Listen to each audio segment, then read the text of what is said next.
Today we will be talking about what is going to be the best radio that you can use for emergency preparedness and emergency situations that not only you can use for amateur radio communications, but you can also use them and give some to your friends or family that it's not so durable. Lots of people recommend them, and it's a brand new radio right here in the market. And you might know what it is. It's the Baofeng UV5R, not a joke.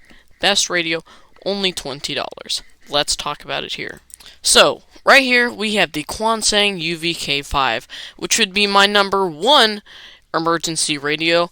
And if you are going to be doing this in emergency, I highly recommend you buy quite a few of these and you put them in anti-static emergency EMP bags. So let's go see what kind of bags that are EMP rated. There's all sorts of little variant cages. For example, this one here, it's $11.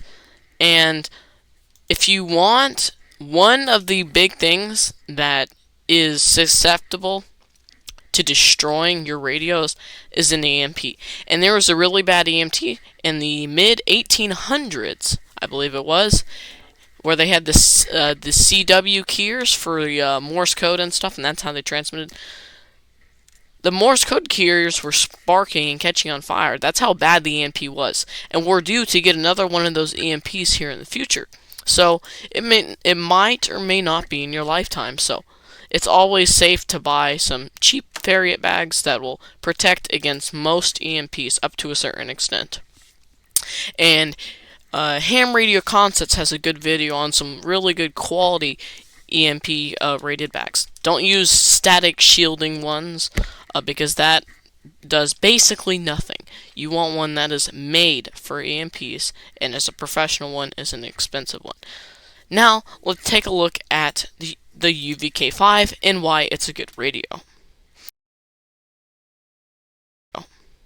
So the UVK5, first off, it's way better than a Baofeng. And what do I mean by that? Well, some things that might be useful is the expanded. It goes from 50 megahertz all the way to 600 megahertz. Now, the receiver on this radio is not that great.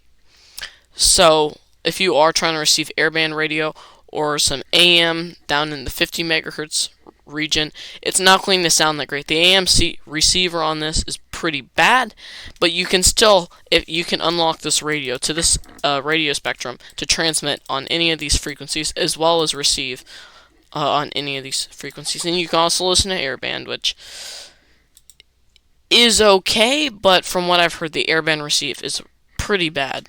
It's also got NOAA weather channels, so let's say there's a natural disaster, you have those built in on the fly. You don't need to, for some reason you forget the exact weather channel frequency that you use, and you don't have a weather radio, so you can't just go on a weather. Well, this has a built-in radio. You just punch in a few buttons, read the manual, punch a few buttons in, and then boom, it'll show you all the 10 NOAA weather channels. And then so if there's a natural disaster, you can listen to NOAA weather. It's got 200 memories, which is slightly more than what the Baofeng has. And if you live in a very big area like California, in the Los Angeles area, or in New York City, Houston, Texas, etc., you might want some extra memory channels. And you could give some of these to your family and friends and program FRS and GMRS frequencies into these.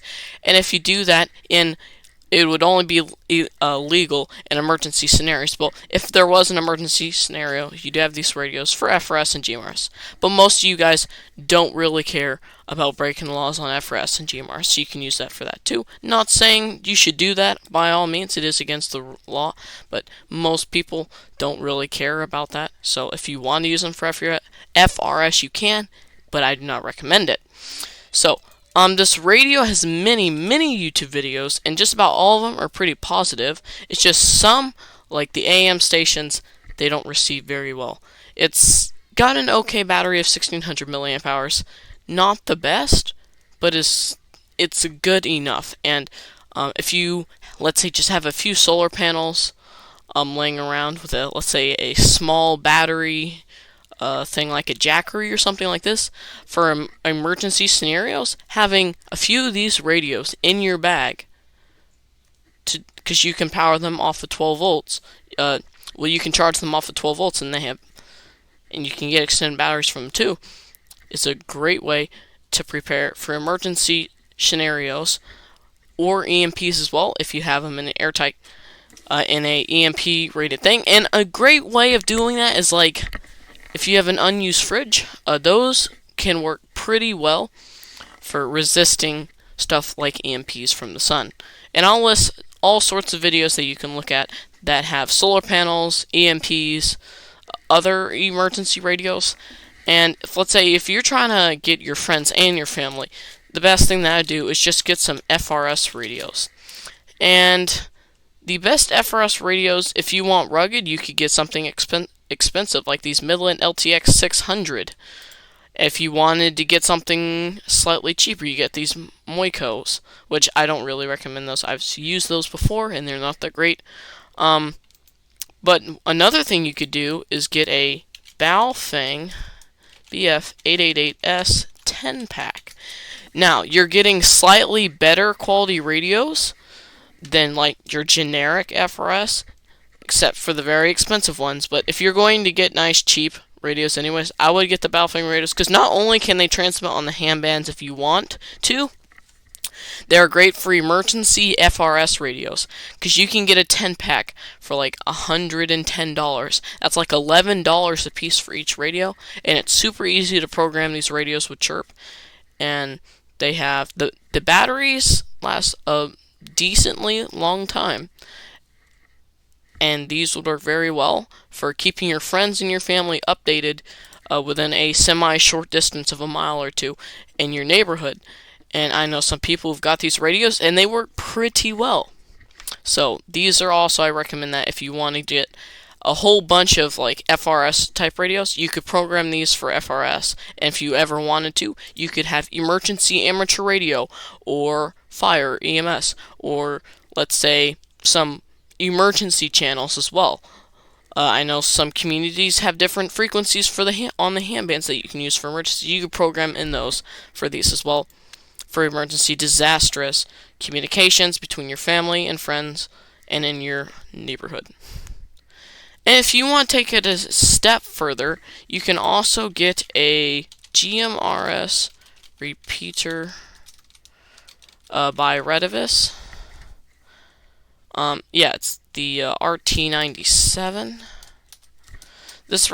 This repeater is quite expensive at $400, but if let's say you have this and there's a slight hilly area or like a small tower or a big tree that you can climb up, putting this there and having it in an EMP bag where it's stored away nice and tight, and if you just grab it out in an emergency thing, you could put it inside a tree, hook up the antenna to it because it's got a built-in duplexer inside of it, and boom, you have a repeater and greater coverage for emergency communications. And that would work well using these radios, because these radios can be transmitted to work with GMRS repeaters. That's why I recommend these, because this is like sort of the most cheapest, but not built quite super cheap as like a GMRS radio.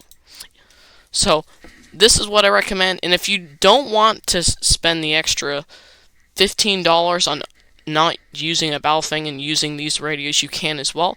But for getting a few of these radios, I think the Quansheng UVK5 is a perfect radio for a scenario in emergency communications. So I hope you guys enjoyed this video. Leave a like and subscribe if you found this helpful. Leave a dislike if you did not like it. It's that simple. And leave a comment if you have any comments or suggestions or questions. So, I'm saying 73 from Ham Radio Networking, and see you in the next one.